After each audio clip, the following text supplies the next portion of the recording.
ভাই আপনি তো এই পর্যটক প্রথম আইছিলেন, তো আপনার এই ভিডিও থেকে আমরা সবাই মানে ভিডিও প্রচার হয়েছে, যার কারণে আপনার ভিডিও দেখি সবাই আইছে, তো এটা নিয়ে আপনি কিছু কথা হয়নি?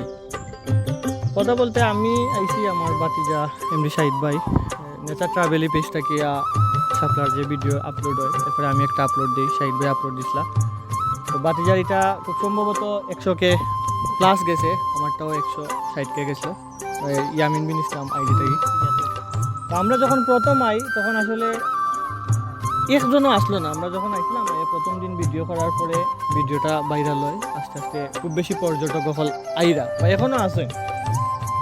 আর অনেকেই আমরা মেসেজ দিছে, আপনারা মির্জাপুর থেকে অনেকে মেসেজ দিছে যে ভাই আসলে আপনারা ভিডিওটা করার পরে আমরা এখন অনেক মানুষ আর প্রতিদিন অনেক টিপ মারলাম, ইনকাম করলাম। বাট এটা ভাল লাগে শুনিয়া যে আমরা আসলে একটা ভিডিও আপলোড দিছি, দেওয়ার পর ভিডিওটা ভাইরাল হয়েছে, পর্যটক আর শহর অঞ্চলের মানুষের একটু ইনকাম ওর, এটা একটা অ্যাচিভমেন্ট, মানে খুব বেশি ভাল লাগে। এরপরে আজকে আবার আইসি জাস্ট পর্যবেক্ষণের লাগে যে আসলে কী পরিমাণ পর্যটক আইরা আর কীরকম ঝামেলা বা কীরকম ইনকাম আপনারা ওই জিনিসটাই দেখতাম পারি আজকে আওয়া।